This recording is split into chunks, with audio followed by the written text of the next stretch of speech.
नमस्कार दोस्तों, स्वागत है आपका एग्जाम बुक चैनल में। दोस्तों ये वीडियो थोड़ी सी ज्यादा ही मतलब एक अवेटेड वीडियो थी। बहुत ज्यादा रिक्वेस्ट आ रही थी इस वीडियो को लेकर, तो मैं थोड़ा सा डिटेल में चीजें, लेकिन ज्यादा हम डिटेल में नहीं जाएंगे क्योंकि बहुत ज्यादा कंसेप्चुअल इसमें क्लियरिटी होनी चाहिए। तो पहले हम आज के इस वीडियो में देखेंगे क्या नॉर्मलाइजेशन क्या है और कैसे ये आपको प्रभावित कर सकता है। ठीक है, मतलब क्या है ऐसा प्रभावित कर सकता है ये।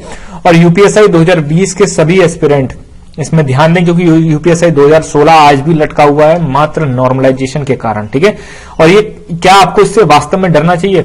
और इसी वीडियो में दोस्तों मैं थोड़ा सा आपको बताऊंगा कि जीएस से रिलेटेड क्या क्या चीजें ऐसी हैं जो कि आपको ध्यान देनी चाहिए अगर आपको एक मैक्सिमम स्कोर पे ले जाना है। ठीक है, क्योंकि बार बार अलग अलग वीडियो बनाने का मतलब भी नहीं होता और आपको भी जो है वो इतना टाइम नहीं है। और मैं भी कहता हूं कि फालतू की वीडियो देखना बंद करिए क्योंकि समय अब जो है धीरे धीरे कम ही हो रहा है।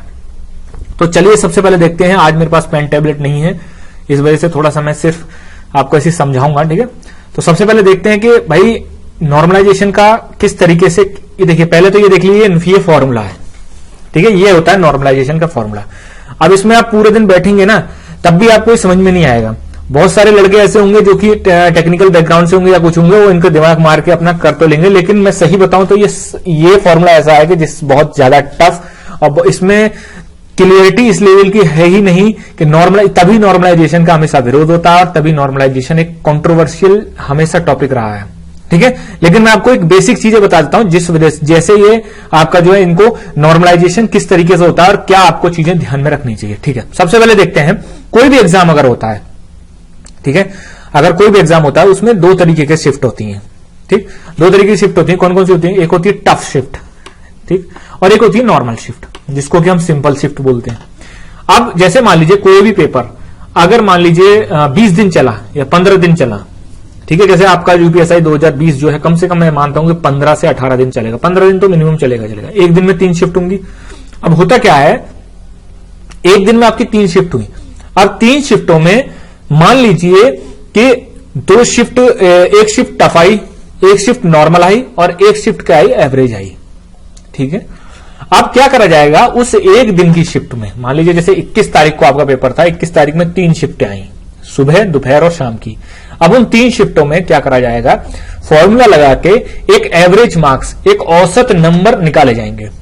वो एक ये फॉर्मूले से निकाले जाते हैं। उसमें ये देखा जाता है कितने लड़के बैठे, कितना जो है आपका लड़कों ने अटेम्प्ट करे, कितने नेगेटिव किए, सारी चीजें देखी जाती हैं उसमें। ठीक, अब उसके बाद क्या करा जाएगा, उस एवरेज मार्क्स, जैसे मान लीजिए 100 मार्क्स का पेपर था, ठीक है, 100 मार्क्स का पेपर था, एवरेज मार्क्स निकल के आए भाई 65 मार्क्स निकल के आए। ठीक है, अब मान लीजिए शिफ्ट नंबर 1 में ये देखा जाएगा कि क्या इन 65 मार्क्स उस शिफ्ट के लड़कों ने कितना स्कोर किया। मान लीजिए पहली शिफ्ट के लड़के जो है स्कोर कर रहे हैं 75 प्लस, ठीक है, 75 प्लस स्कोर कर रहे हैं। सेकंड शिफ्ट के लड़के स्कोर कर रहे हैं 60 प्लस, और थर्ड शिफ्ट के लड़के स्कोर कर रहे हैं कि भाई वो लड़के हमेशा, किसी भी लड़के को देख लो तो वो 55 से ऊपर बढ़ ही नहीं पा रहा है। ठीक, तो पहली शिफ्ट क्या हो गई, इसमें मैक्सिमम लड़के 75 से प्लस स्कोर कर रहे हैं, तो इसका मतलब ये सिंपल हो गई। सेकंड शिफ्ट हो गई कि मतलब ये हो गई 60 प्लस स्कोर कर रहे हैं, तो ये एवरेज शिफ्ट हो गई। और थर्ड हो गई अगर 55 के करीब स्कोर कर रहे हैं तो इसका मतलब ये हार्ड शिफ्ट थी। तो अब करा क्या जाएगा कि इनको अब नॉर्मलाइज किया जाएगा, मतलब बराबर किया जाएगा सब सारे के सारे मार्क्स को। जैसे अब देखिए 65 मार्क्स हैं तो इसमें लगभग जो है 10 नंबर और जोड़ दिए जाएंगे। ये 75 है तो 75 में इसमें से 10 घटा दिए जाएंगे। ठीक है, कहने का मतलब है कि ऐसा नहीं कि ये 75 थे तो आप कहेंगे सर इसमें तो सबके सब 60 आ रहे, नहीं, हो सकता है 85 हो तो 85 में 10 घटा दिए जाएंगे। ठीक है, तो इस तरीके से और इसमें क्या करा जाएगा, 60 में इसमें +5 कर दिया जाएगा। तो एक एवरेज मार्क्स निकाले जाएंगे। जैसे मान लीजिए अगर पहली शिफ्ट के किसी लड़के ने 80 निकाले तो उसमें क्या करा जाएगा, उसमें 10 नंबर घटा के उसको कहां लिया जाएगा, 70 पे लिया जाएगा। ठीक है, आप विश्वास नहीं करेंगे, एसएससी सीजीएल में लड़कों के 30 35 नंबर ज्यादा बढ़े हैं, एक्स्ट्रा चले गए हैं वो। और बहुत ऐसे भी देखेंगे कि 20 25 30 नंबर घटे भी हैं। यूपीएसआई 2016 में 27 मार्क्स तक घटे हैं लड़कों के। ठीक है, तो इसीलिए कहा जाता है यूपीएसआई 2016 को कि मोस्ट कंट्रोवर्शियल ये एक वैकेंसी हो गई है। परसेंटाइल, परसेंटेज, बहुत सारी चीजें होती हैं इसमें, लेकिन एक कॉमन चीज ये है कि आपको क्या डरना चाहिए इसमें। मैंने आपको ये बता दिया कि किस तरीके से ये आपका जो है इसमें चलता है, उनका अलग ही फॉर्मूले चलते हैं। अब आपको करना क्या चाहिए, देखिए जब आप किसी भी पेपर में बैठते हैं तो आपको पेपर को देखने से पता चल जाता है कि हाँ, मतलब अगर आप पे सवाल लगातार होते चले जा रहे हैं या फिर हल्का फुल्का अटक के फिर होते चले जा रहे हैं, समझ लो कि सिंपल शिफ्ट है। सिंपल शिफ्ट का मतलब तुरंत वहां आपको अलर्ट होना पड़ेगा कि आपको मैक्सिमम क्वेश्चन करके आने हैं, ठीक है, ज्यादा से ज्यादा क्वेश्चन करके आने हैं, ठीक, क्योंकि आपको ये पता होना चाहिए, ठीक है। देखिए बहुत ही मुश्किल होता है कि आप अपनी, मैंने ये देखा है कि 99% लड़के अपनी शिफ्ट को टफ बोलते हैं, ठीक है। ऐसा ही यूपीएसआई 2016 में हुआ था, सभी लड़के अपनी शिफ्ट को टफ बोल रहे थे, लेकिन हुआ क्या भाई, कंपनी ने जिस तरीके से चीजें और बोर्ड ने जिस तरीके से चीजें डिसाइड करी वही माना गया। तो अब क्या है कि जब सिंपल शिफ्ट आपकी आ रही हो, आप पे क्वेश्चन ज्यादा टफ ना हो, क्वेश्चन नॉर्मल हो, तो आप मैक्सिमम स्कोर करके आइए, जिससे कि अगर कल को क्वेश्चन आपके कम भी होते हैं, कल को अगर नंबर आपके कम भी होते हैं तो आप एक मेरिट में आ जाएंगे। और जिनकी हार्ड शिफ्ट है, बस एक चीज का ध्यान रखना कि जो सिंपल शिफ्ट होती है उसमें नेगेटिव मार्किंग नहीं हो, मतलब नेगेटिव मार्किंग तो वैसे भी यूपीएसआई में नहीं है, क्वेश्चन नेगेटिव नहीं होने चाहिए। अगर जैसे मान लीजिए कोई सिंपल शिफ्ट है, सिंपल शिफ्ट में एक लड़का करके आ रहा है 140 क्वेश्चन और दूसरा लड़का करके आ रहा है 130 क्वेश्चन, ठीक है, 10 क्वेश्चन इसके गलत हुए और 10 क्वेश्चन इसके गलत हुए, ठीक। अब 10 क्वेश्चन का मतलब ये आ गया 130 पर और ये आ गया 120 पर, ठीक। तो अब क्या होगा, ये तो खैर सीधे सीधे बराबर पे आ गया कि भाई 10 क्वेश्चन उसके गलत हुए, 10 क्वेश्चन उसके गलत हुए। लेकिन अगर कोई बंदा 140 का स्कोर करके आ रहा है और उसने 20 गलत करे तो वो आ गया 120 पर, और 130 करने वाला बंदे ने करे 10 गलत तो वो भी आ गया 120 पर। लेकिन जब नॉर्मलाइजेशन होगा तब इस बंदे के नंबर ज्यादा घटेंगे, क्यों, क्योंकि इसने 20 गलत किए हैं। नेगेटिव मार्किंग नहीं है यहां पे, इतना ध्यान रखना, नेगेटिव मार्किंग यूपीएसआई में नहीं होती है, लेकिन नॉर्मलाइजेशन जो होता है वो नेगेटिव मार्किंग से ज्यादा खतरनाक होता है, उसमें नंबर ड्रास्टिकली एकदम तेजी से नीचे गिरते हैं। और 130 नंबर वाला जिसने 130 क्वेश्चन करे हैं वो 10 क्वेश्चन गलत किया तो इसके नंबर उतने नहीं घटेंगे जितने आपके, तभी कहते हैं कि एक शिफ्ट में भी नंबर बहुत ज्यादा वेरी कर जाते हैं। एक शिफ्ट में भी लड़कों के जो है बराबर क्वेश्चन करके आए, सब कुछ बराबर है, लेकिन पता चला कि एक बंदे के नेगेटिव ज्यादा है, मतलब एक बंदे के क्वेश्चन ज्यादा गलत है तो उसके ज्यादा नंबर घट रहे हैं, और दूसरा उसी सेम शिफ्ट का लड़का जिसके क्वेश्चन गलत कम है तो उसको जो है नॉर्मलाइजेशन में उतना नुकसान नहीं हुआ। तो इसीलिए आपको चीजें खुद देखनी पड़ेंगी, प्रैक्टिस सेट से आपको सारी चीजें पता चल जाएंगी, प्रीवियस ईयर पेपर को देख के काफी चीजें पता चल जाएंगी। मेरी एक पर्सनल रिक्वेस्ट लड़कों से यह है, अब देखिए एनएससीआईटी को आपका टेंडर जो है वो तय हो चुका है, तो इतना समझ लीजिए कि पिछली साल के पेपर जैसा ही हूबहू पेपर बनेगा, ठीक है, 19-20 का अंतर रहेगा लेकिन हूबहू पेपर वैसा ही बनेगा। तो अब आपको करना क्या है, जिस भी लड़के को या जिस भी लड़की को अगर यूपीएसआई 2020 क्रैक करना है तो एक रामबाण में चीज बता देता हूं, प्रैक्टिस पेपर से पहले प्रीवियस पेपर को दिमाग में बसा लो। आपको पता होना चाहिए कि कहां से क्वेश्चन बना, क्यों क्वेश्चन बनाया गया, ये पूछना क्या चाहता है वो। रीजनिंग के सवालों में जाइए, रीजनिंग के सवाल इस तरीके के आने वाले हैं, ठीक है, कि आप सोच भी नहीं सकते हो। रीजनिंग का पिछली बार का पेपर उठा के देखिए, अब रीजनिंग वैसी वाली नहीं आ रही है कि सिंपल क्लॉक कैलेंडर और ये दे दिया, एक एक क्वेश्चन आता है इन सबसे, लेकिन अब क्वेश्चन का लेवल बहुत ही अलग तरीके का हुआ है, लॉजिकल क्वेश्चन ज्यादा आ रहे हैं, ठीक है। रीजनिंग का जो यूपीएसआई का जो अभी है, अभी आपको डेमो क्लासेस दी जाएंगी कुछ दिनों तक, और उसके बाद एक बेस्ट फैकल्टी के थ्रू आपको जो है वो क्लासेस आपको देनी शुरू कर दी जाएंगी रीजनिंग के लिए, ठीक है। इसी प्रकार आपका जीएस का तो नॉर्मल चल ही रहा है, जीएस का मैं आगे और बताऊंगा आपको कि किस तरीके से। मैं आपसे बार बार ये कह रहा हूं, चीजों को ज्यादा लाइटली मत लेना, ठीक है। यूपीएसआई 2020 यूपीएसआई 2016 से ज्यादा टफ होने वाला है। उसका रीजन ये है कि चीजें जो है वो वैकेंसी के हिसाब से 9,500 वैकेंसी है, 10 लाख लड़के हैं, ठीक। और इस बार मैं ये चीज देख रहा हूं जो 2016 में मैंने नहीं देखी थी, इस बार हर लड़का ये चाहता है कि मेरा सिलेक्शन हो जाए, मैं पूरी ताकत झोंकने को तैयार हूं, और वो झोंक रहा है।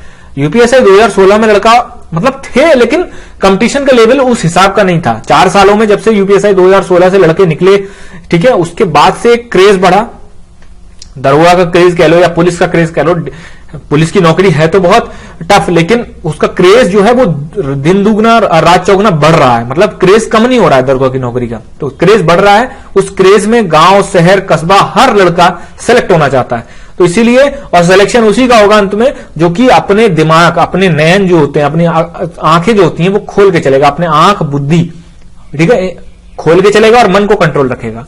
सिलेक्शन उसी का होगा। अब बात करते हैं कि क्वेश्चन सर कितने अटेम्प्ट करके आने चाहिए। देखिए 140 से नीचे, चाहे वो हार्ड शिफ्ट हो चाहे टफ शिफ्ट हो, क्वेश्चन 140 से नीचे आपको अटेम्प्ट नहीं कर रहे हैं, ठीक है। तुक्का कम से कम लगाना है।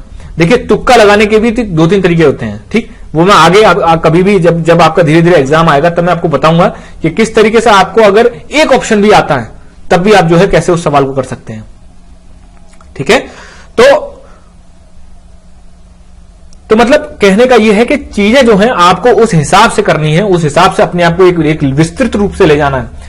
देखिए आजकल यूपीएससी की तैयारी और यूपीएसआई की तैयारी, ठीक है, यूपीएससी की तैयारी बहुत ज्यादा एक्स्ट्रा लेवल की होती है, लेकिन आपको वो जो होता है ना कि एक पैटर्न बना के चलना है, वो यूपीएसआई में बना के चलना है कि आपको 8 घंटे पढ़ना है तो मतलब पढ़ना है, ठीक है।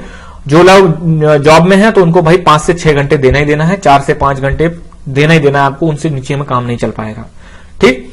इस वैकेंसी की एक खास बात क्या है, दरोगा की वैकेंसी की, इसमें आपको फिजिकली और मेंटली दोनों रूप से मजबूत होना पड़ेगा, ठीक। बहुत सारे लड़के मैंने देखा है कि वीडियो में कमेंट बहुत ही गलत कमेंट करके जाते हैं, तो मैं उनको सिर्फ इतना कहना चाहता हूं, दोस्त बस इतना ध्यान रखना कि आपका रिजल्ट पॉजिटिव आना चाहिए, तब आपका यहां पर गाली देना या फिर यहां पर आपका जो है कुछ भी करना वो ठीक है। वो आदमी ये कह लेगा कि ठीक है लड़का इंटेलिजेंट था, कोई बात नहीं, पूरे दिन यूट्यूब पर पड़ा रहता था तब भी उसका सिलेक्शन हो गया।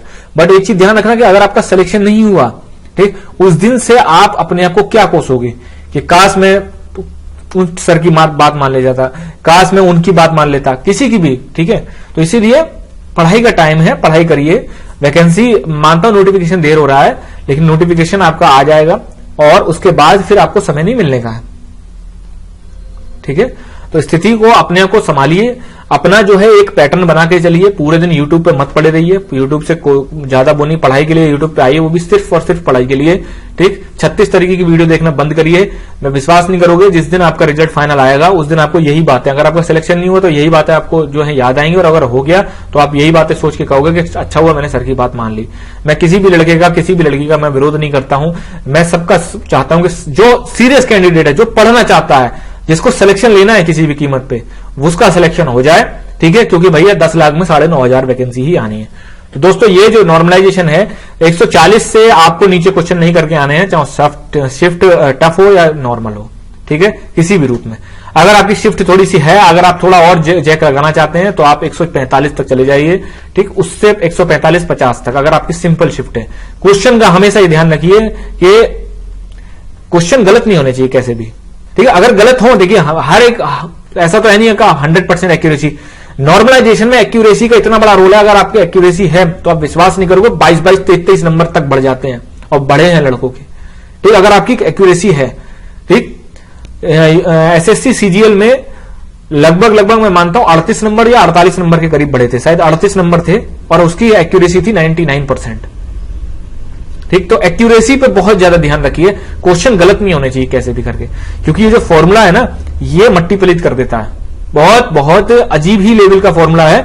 कोर्ट भी इसमें जो है इस फॉर्मूले को देख के कि भाई किस तरीके से डिसाइड करते हो यार तुम, कि एक लड़का जो है सेम शिफ्ट का होके, मतलब शिफ्ट में सेम शिफ्ट और शिफ्ट मल्टीपल शिफ्ट में भी अलग ही लेवल का वो चलता है उसमें।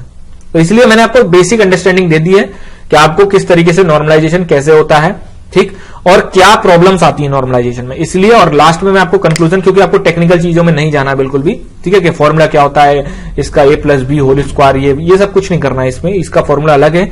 बस आपको बेसिक अंडरस्टैंडिंग होनी चाहिए शिफ्ट वाइज नॉर्मलाइजेशन कैसे होता है। बात करते हैं जीएस की। देखिए ये जो है मैंने निकाला है प्रीवियस ईयर पेपर को देख के, ये टॉपिक जो है 10, ठीक, इनके अलावा आपका पेपर कहीं से भी नहीं बनता है, ये 10 टॉपिक से ही पेपर बनता है, ठीक है।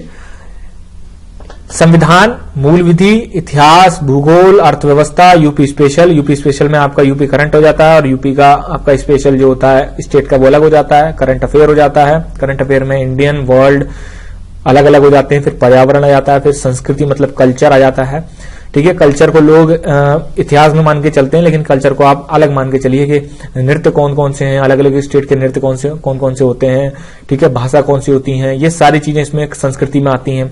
उसके बाद आता था प्रैक्टिस पेपर। इसको प्रैक्टिस पेपर स्लैश करके जो है आप कह सकते हो कि प्रीवियस ईयर पेपर या प्रैक्टिस पेपर। अब थोड़े दिनों में मैं क्या करने वाला हूं, ठीक है, मैं हर एक टॉपिक से जितने भी क्वेश्चन आए हैं पिछले प्रीवियस ईयर के, वो सारे मैं आपको देने वाला हूं। मतलब संविधान की एक वीडियो आएगी, उसमें संविधान के सारे क्वेश्चन होंगे, जिससे कि आपको एक अंडरस्टैंडिंग लग सके कि संविधान के किस लेवल के क्वेश्चन गए थे, कितने मिनिमम पे गए थे, कितने मैक्सिमम पे गए थे। उसी तरीके से मूल विधि को मैं इकट्ठा करूंगा, सारे क्वेश्चंस मूल विधि के एक बार एक वीडियो में, ठीक।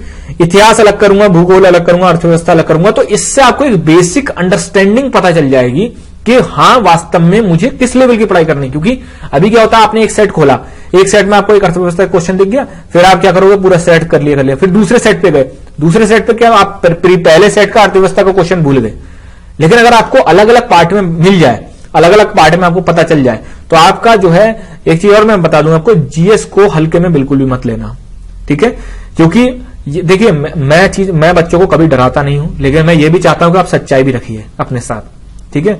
दुनिया जो है, मैं ये नहीं कहता हूं कि दुनिया में बिल्कुल एकदम सतयुग आ गया है, कोई किसी का वो नहीं कर रहा है, ऐसा कुछ भी नहीं है, ठीक है। दुनिया जैसी है वैसी है, पॉजिटिव और नेगेटिव दोनों तरीके की चीजें हैं। इसी तरीके से अगर मैं आपसे ये कह दूं यूपीएसआई अरे हलवा है, नहीं, ऐसा कुछ भी नहीं है, हलवा कुछ नहीं होता है, ठीक है। यूपीएसआई एवरेज स्टूडेंट के लिए एवरेज एग्जाम है और वो निकाल लेगा, ठीक है।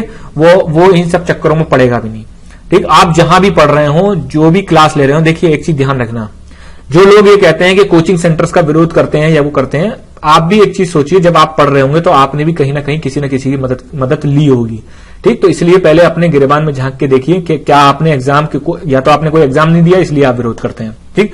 अगर आपने कोई एग्जाम दिया है, ठीक है, तो आपने किसी की मदद नहीं ली है, तो इसका मतलब यह है कि आप आइंस्टीन के जो है रिश्तेदार हैं, ठीक। सेल्फ स्टडी मानता हूं, लेकिन आपको मेंटली रूप से, फिजिकली रूप से आपको किसी न किसी की आपको जरूरत पड़ती है हमेशा, किसी भी कंपटीशन एग्जाम को क्रैक करने में, ठीक। मेरे पास लोग पेड बैच का कोर्स के अलावा भी मेरे पास बहुत सारे बच्चे फोन करते हैं, सर हम मेंटली रूप से सर बहुत परेशान है, बहुत ज्यादा प्रेशर लग रहा है, ये लग रहा है, बोला अभी तो कुछ भी नहीं है, एग्जामिनेशन रूम में पता चलेगा प्रेशर क्या होता है, ठीक। तो ये दोस्तों 10 टॉपिक हैं, इसके अलावा आपका किसी भी तरीके का कहीं से भी एक भी क्वेश्चन नहीं आता है, ठीक।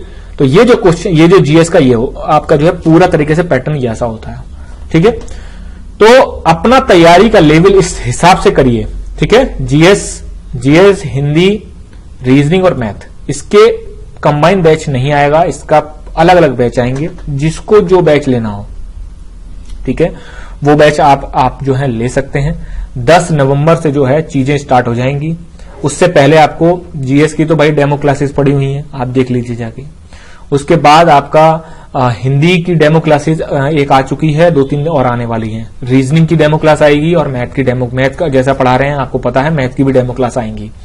तो कुल मिला के बात यह है, और देखिए सबसे ज्यादा जो मैं कहता हूं, सब्जेक्ट सारे समान हैं, लेकिन सबसे ज्यादा जो वेग सब्जेक्ट है, वेग सब्जेक्ट कह सकते हो कि मतलब जिसमें ये समझ में नहीं आता कि हमें पढ़ना क्या है, ठीक है, वो आपका जीएस है। जीएस में आप देख रहे हो ये 10 सब्जेक्ट हैं, 10 सब्जेक्ट हैं जीएस के अंदर। इसीलिए जीएस क्यों यूपीएससी का एग्जाम, क्यों यूपीपीसीएस का एग्जाम सिर्फ जीएस बेस्ड पे ही बनाया गया है कि जीएस ही करनी है आपको, क्योंकि जीएस का एक अपना अलग ही ऑरा होता है, एक अपना अलग ही लेवल होता है, ठीक है। मैथ में कुल मिला के आपको मैथ करनी है, रीजनिंग के टॉपिक्स करने हैं, उसमें सारे रीजनिंग होगी, लेकिन इस जीएस में हर एक सब्जेक्ट का अपना अलग ही लेवल रहता है, ठीक है। तो ये आपका होता है, ये है कंप्लीट जीएस, ठीक। और भाई जिसको सिर्फ और सिर्फ टच करके जाना है, मतलब 14-15 क्वेश्चन ठीक करने हैं, ठीक है, तो वो आती है जीएस हाफ। जीएस हाफ में क्या होता है, संविधान कर लो, अर्थव्यवस्था कर लो, इतिहास, भूगोल, करंट अफेयर, इतना कर लो तो आप 14-15 क्वेश्चन, मैक्सिमम 16 क्वेश्चन तक आप इसमें कर सकते हो। बस इसमें थोड़ी सी प्रॉब्लम ये हो सकती है कि नॉर्मलाइजेशन में जो है आप अंडर में रह सकते हो। अदरवाइज ये जीएस हाफ जो है, ये भी आपके लिए एक तरीके से आपको सेक्शनल तो कट ऑफ ये क्लियर करवा ही देगी, ठीक है। लेकिन आप मैक्सिमम स्कोर करना चाहते हो, अगर किसी ने ये कर रखा है, ये कंप्लीट एक वो भी एकदम क्रिस्प और एक हो जाता है टारगेटेड चीजें। क्योंकि अगर संविधान मूल विधि अगर पढ़ने चलोगे तो 22 एक्ट है, 22 एक्ट में सब सेक्शन बहुत सारी धाराएं हो जाएंगी, लेकिन लिमिटेड आपको एक्सेस करना वहां। उसके बाद इतिहास में प्राचीन भी है, मध्य भी है और क्या नाम मॉडर्न भी है। भूगोल है, आपका जो है विश्व भूगोल भी आता है और भारतीय भूगोल भी आता है, अर्थव्यवस्था है, इंडियन इकोनॉमी अलग है और क्या नाम है वर्ल्ड इकोनॉमी अलग है। उसके बाद यूपी स्पेशल में यूपी करंट अफेयर अलग आता है और आपका जो है उसके बाद यूपी करंट अफेयर अलग है और यूपी का स्पेशल जो होता है वो अलग होता है। करंट अफेयर्स का आपका जो है इसमें भी world current affair, Indian current affair, economy, ये सारी चीजें आती हैं। पर्यावरण भी भाई अपने एक दो क्वेश्चन आपको देखने को मिलता है। इसीलिए मैं कहता हूं लिमिटेड एक्सेस रखिए, लेकिन आपको पता होना चाहिए कि आपको पढ़ क्या रहे हैं। अगर आप सेल्फ स्टडी कर रहे हैं तब भी आपको पता होना चाहिए कि आप क्या कर रहे हैं, ठीक है। अगर आपको कोई कंफ्यूजन है, मैं आपसे क्या कहता हूं, लोगों को सीधे सीधे ये लग जाता है कि यार बताओ ये तो धंधा चला रहे हैं, ठीक है, ये तो अपना पेड बैच बेच रहे हैं। ठीक भाई, मैं ये कहता हूं कि आप सबसे पहले चीजों को जो है समझिए, जाके ये किसी भी चैनल पे जाइए, सबसे पहले उसका जो है प्लेलिस्ट चेक करिए, क्या क्या वीडियो डाली है उसने, कैसी कैसी वीडियो, क्या मुझे समझ में आ रहा है, ठीक है। समझ में आ रहा है तो ठीक है, कोई दिक्कत नहीं है, ठीक। आप जो है सीधा के सीधा पे कर दिए। अरे भाई 500-1000 रुपए में क्या जाता है यार आजकल, ठीक, कुछ नहीं जाता। इतना तो आप जो है क्या नाम है अपना चाय पानी के लिए खर्च कर देते हैं, या फिर इतना तो आप पेट्रोल डलवा दें। 81 रुपए पेट्रोल पड़ रहा है, इस सेमेस्टर चल रहा है, ठीक। और आप ये भी सोच लीजिए, अगर फिजिकल कोचिंग खुली होती तो वहां 10,000 रुपए से नीचे का यूपीएससी का कोई बैच नहीं होता। तो आप क्रिटिसाइज करने से पहले आप ये सोचिए कि आप जो है क्रिटिसाइज किसका कर रहे हैं, ठीक। क्या आप सिलेक्शन के बाद भी उसको उतना ही क्रेडिट देंगे, ठीक। जैसे मेरे से कहते हैं सर मुझे जो है आप फ्री में कर लीजिए, बाद में जब जो है सिलेक्शन हो जाएगा तो मैं आपको 50,000 रुपए दे दूंगा, 1 लाख रुपए दे दूंगा। मैं भैया मुझ पे एहसान क्यों कर रहे हो यार, सिलेक्शन तुम्हारा होगा, मुझ पे क्यों एहसान कर रहे हो, मुझे तो पढ़ाना है जैसे भी पढ़ाना है, ठीक है। और इतना मिनिमम चीजों में, इतना मिनिमम रेट्स में आपको कोई नहीं पढ़ा सकता, ठीक। आपकी हर कॉल को रिसीव किया जाता है। फालतू की जो कॉलें होती हैं उनको मैं रिसीव नहीं करता हूं। जो जेन्युइन कॉलें होती हैं, जिसको पढ़ाई से रिलेटेड बात करना है, उसी को मैं रिसीव करता हूं, ठीक। उससे पहले मैं व्हाट्सएप पे उससे पूछवा लेता हूं कि क्या क्वेश्चन है, फिर आप कॉल कर लीजिए। उसके बाद आपका जो है वीडियो क्लासेस आपको मिलेंगी। वीडियो क्लासेस में लड़के कहते हैं सर नहीं सर मैं लाइव क्लास नहीं लेता हूं, इसलिए वीडियो क्लासेस देखना जरूरी है। यहां पर अगर आप बैच ले रहे हैं तो आपको वीडियो क्लासेस देखना जरूरी है। मैं नहीं चाहता कि आप कल को पीडीएफ पढ़ें और आपका जो समझ में ना आए आप मुझ पर दोष दें आके। वीडियो क्लासेस देखिए, उसके बाद पीडीएफ नोट्स आप पकड़िए, ठीक है, पर टॉपिक वाइज, और सीधा आप रटिए या फिर समझिए जो भी कुछ है। मैं तो कोशिश करता हूं कि लड़के को ज्यादा से ज्यादा समझ में आए, ठीक। लेकिन ये जो देखिए अभी तक जो है जो जीएस का जो बैच चल रहे थे, ठीक, उसमें ये सारे टॉपिक, इनमें से कुछ टॉपिक जो है वो कंप्लीट नहीं होंगे, ठीक है। ये सारे, क्योंकि ये बहुत ज्यादा हो जाता है, इतना मेरी क्षमता नहीं है कि मैं आपको 250 रुपए में ये सब करा दूं, समझ गए। अगर आप 50 रुपए पर सब्जेक्ट भी लेके चलते हैं तब भी 500 रुपए का बैच हो जाता है, समझ गए। बात आ जाती है वहीं पर, आप घूम फिर के ये कहते हैं कि नहीं सर आप तो बेच रहे हैं, नहीं सर आप क्यों कह रहे हैं। मैं अपनी मेहनत का पैसा ले रहा हूं, मैं किसी पे ना तो आप पे एहसान कर रहा हूं, कल को सिलेक्शन हो जाए, डबल स्टार लग जाए, ठीक है। और अब तो ये भी जो है सुनने में आ रहा है 1-2 दिन में मैं वीडियो बना दूंगा, क्या हो सकता है आपको फुल सैलरी स्टार्ट हो जाए जब आपकी ट्रेनिंग पे जाए, ठीक है। अभी तक 3500 रुपए मिलते थे, उसके बाद आपको 35,000 रुपए बेसिक पे जो होती है वो आपको मिलनी स्टार्ट हो जाएगी जब आप नेक्स्ट बार ट्रेनिंग पे जाएंगे, ठीक है। अपनी जो 2020 का जो बैच है उससे सैलरी स्टार्ट हो जाएगी, बट बेसिक पे होगी, फुल पेमेंट, फुल मतलब महंगाई भत्ता तो आपको ग्राउंड में जाके लगेगा ना, लेकिन 35,000 रुपए जो है, 35 से 38,000 रुपए करीब जो है आपको इन हैंड मिलेंगे पर मंथ, ठीक। तो वो कोई बड़ी बात नहीं होती है। तो दोस्तों ये जो है ये जीएस का एक फुल बैच बनाया मैंने, 10 नवंबर से इसकी स्टार्टिंग हो रही है, और एक बैच जो है वो 1 नवंबर से स्टार्ट हो चुका है, ठीक है। जो भी पुराने जो स्टूडेंट्स मेरे से पढ़ रहे हैं वो निश्चिंत रहिए, आपको ऐसा नहीं है कि आपको जो है चीजें छुड़वा दी जाएंगी। लेकिन अब से जो नए बच्चे आएंगे, ये वाला फुल बैच अगर आपको लेना है तो मैंने आपको बता दिया, और ये वाला लेना है, ठीक है, तो इसमें आपका 250 रुपीज चार्ज होंगे। भाई आपको गाली बकनी है, आपको क्रिटिसाइज करना है, कमेंट बॉक्स खाली है, कमेंट बॉक्स में डिसेबल करता नहीं, आप करिए आराम से। बस मेरे दुआ ये रहेगी कि आपका सिलेक्शन होना चाहिए, कि अगर नहीं हुआ तो आपको यही चीज बहुत भारी पड़ने वाली है, ठीक है। तो क्योंकि देखिए बात यह है कि लक्ष्मीकांत की बुक भी ना कम से कम 550 रुपए की है, ठीक। और ये संविधान जितना भी मैं आपको कराऊंगा, जितना भी संविधान का जो भी पोर्शन है, ये लक्ष्मीकांत जो बेयर एक्ट होता है, बेयर एक्ट कुछ लोग नहीं समझेंगे, बेयर एक्ट मतलब मूल संविधान, जो वास्तविक संविधान है, ठीक है, वो और 1-2 बुक और है, मैं उनसे मतलब कहने का है जितनी बुक आप पढ़ेंगे, आप सोच रहे हैं कि मैं ये बुक पढ़ लूंगा, सारी बुकों में इसमें कवर करके एक टॉपिक के 2-2, 3-3 पेज के नोट्स देता हूं मैं, ठीक है। और नोट्स के साथ साथ मैं ये कहता हूं वीडियो पहले देखिए, इसीलिए मैं वीडियो डालता हूं पहले और पीडीएफ नोट्स डालता हूं बाद में, ठीक है। दोस्तों रीजनिंग का बैच भी आपका स्टार्ट होगा, लेकिन उससे पहले आपको डेमो क्लासेस दी जाएंगी। इसी प्रकार आपका हिंदी में साहित्य जो है, हिंदी का जो इतिहास है, पहले उसकी डेमो क्लास दी जाएंगी, उसके बाद आपका जो है पेड से स्टार्ट हो जाएगा। दुनिया में इतना समझ लीजिए कि जब आप नौकरी में चले जाएंगे, जब आप किसी केस में इन्वेस्टिगेट करेंगे, तो इतना समझ लेना आप भी फ्री में नहीं करेंगे, आप भी सैलरी ले रहे हैं, या फिर आप भी जो है जिस बंदे का इन्वेस्टिगेशन करेंगे उससे भी पैसा उठाएंगे। समझ गए? ये सर्वमान्य सत्य है, ये मैं गलत बात नहीं कह रहा हूं। तो दोस्तों ये जो है आपका बैच, इसमें आपका सारी चीजें आपको बढ़िया तरीके से एक क्रिस्प मैनर में आपको धीरे धीरे करके सारी दे दी जाएंगी, समयबद्ध तरीके से आपका जो है चीजें जो है वो करवा दी जाएंगी। प्रैक्टिस पेपर में यह है कि प्रैक्टिस पेपर में आपको इस हिसाब से क्वेश्चन दिए जाएंगे कि आप उनको प्रैक्टिस भी करें। उसके बाद मैं खुद लाइव आके, सिर्फ प्राइवेट लिंक पर लाइव आके जितने भी लड़के फुल बैच के होंगे उन सबसे कांटेक्ट करूंगा मैं, कौन सी चीज में प्रॉब्लम है क्या नहीं है, सारी चीजें मैं डिटेल में, जिससे कि मैं चाहता हूं कि इस फुल बैच को लेकर लड़का कभी भी ये ना कहे कि सर 30 से 35 क्वेश्चन, ठीक है, 30 से 35 क्वेश्चन। देखिए जीएस में 5 क्वेश्चन छोड़ने के लिए आते हैं, वो इस तरीके के आते हैं कि आप नहीं कर सकते, तुक्का लगाने के लिए मैंने मना किया आपको। मैं इतना कह सकता हूं गारंटीड कि हाँ 30 से 35 क्वेश्चन आप आराम से बेझिझक करके आएंगे, ठीक। तो इसीलिए आप प्रैक्टिस पेपर में यह है कि आपको डिटेल में सारी चीजें प्रैक्टिस करवाई जाएंगी, हर सब्जेक्ट का कौन सी चीज कहां पर आपको समझ में नहीं आ रही, क्या नहीं आ रही, ये सारी चीजें। संस्कृत जो है, संस्कृति मतलब कल्चर में जो क्वेश्चन आते हैं, कल्चर में जैसे आपके नृत्य से संबंधित आ जाएंगे, बोली से संबंधित क्वेश्चन आ जाएगा, ठीक है, कि भाई संकृत्य नृत्य जो है वो किस प्रदेश का है, ठीक है, या फिर अगर डेप्थ में पूछ लेगा तो स्टेटमेंट में पूछ लेगा। क्वेश्चन पेपर आपका सिंपल नहीं आएगा, इतना आप ध्यान में रखिए। जिन्होंने सिपाही की तैयारी करके सिपाही का पेपर निकाल लिया है, ठीक है, वो ये ना समझें कि यूपीएसआई भी वो निकाल लेंगे। पेपर को आपको एक लेवल पे ले जाना पड़ेगा अपना, समझ गए। उसके बाद पर्यावरण से रिलेटेड क्वेश्चन जो होते हैं, जो बिल्कुल बायोटिक क्या होता है, बायोटिक क्या होता है, ये सारी चीजें जो है आपको डिटेल में, डिटेल मतलब ऐसा नहीं कि मैं घंटों घंटों क्लास लूंगा, नहीं, सिर्फ आपको उसकी डेफिनेशन और उसके बारे में समझ में आना चाहिए, बस खत्म, ठीक है। करंट अफेयर्स में आपको प्रॉपर तरीके से एक 9 से 10 महीने का, क्योंकि इससे ज्यादा पढ़ना आपको बिल्कुल भी जायज नहीं है, 9 से 10 महीने, मैक्सिमम 10 महीने का करंट आपको जो है दे दिया जाएगा। यूपी स्पेशल 1 या 2 क्वेश्चन आते हैं, बट आपको जब आपको मैक्सिमम स्कोर करना है, आपको टॉपर्स की लिस्ट में आना है, तो आपको हर चीज करनी पड़ेगी, छोड़नी नहीं पड़ेगी। अभी तक क्या था, मैं यूपी स्पेशल हो गया, पर्यावरण हो गया, संस्कृति हो गया, ये सारी चीजें मैं छोड़ रहा था जो भी अभी बैच चल रहे हैं। लेकिन जब लड़कों ने कहा कि सर आप एक प्रॉपर तरीके से पूरा एक बैच निकालिए, ठीक है, जिसमें जीएस आप कुछ बिल्कुल भी ना छोड़ें, तो भाई ये वाला बैच है।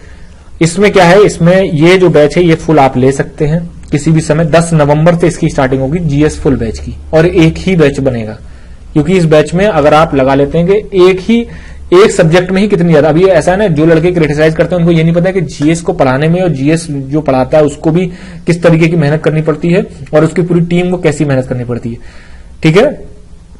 तो ये जो है फुल बैच है और ये हाफ बैच है आपका, ठीक। बाकी मैंने आपको बता दिया, अलग अलग बैच आपके अलग अलग स्टार्ट होंगे, ठीक। जीएस हाफ बैच जो है ये भी आप ले सकते हैं। नंबर जो है वो मैं डिस्क्रिप्शन में दे देता हूं, ठीक है, या फिर नंबर जो है मैं बोल देता हूं, आप लोग उसको सुन लीजिए। 9760657784, इस पर आप व्हाट्सएप कर सकते हैं। 8077868574, इस पे भी आप व्हाट्सएप कर सकते हैं या कॉल कर सकते हैं, दोनों ही नंबर चालू रहेंगे। डिस्क्रिप्शन में आपका जो है वो इन दोनों नंबर को दे दिया जाएगा, वीडियो होती है, वीडियो की डिस्क्रिप्शन जो होता है नीचे को, ठीक है, उसमें आपको सारी की सारी चीजें दे दी जाएंगी। उसमें 2 नंबर पड़े होंगे, उन दोनों नंबरों में से किसी भी नंबर पर कॉल कर सकते हैं आप, और कॉल करने के बाद आप व्हाट्सएप कर सकते हैं।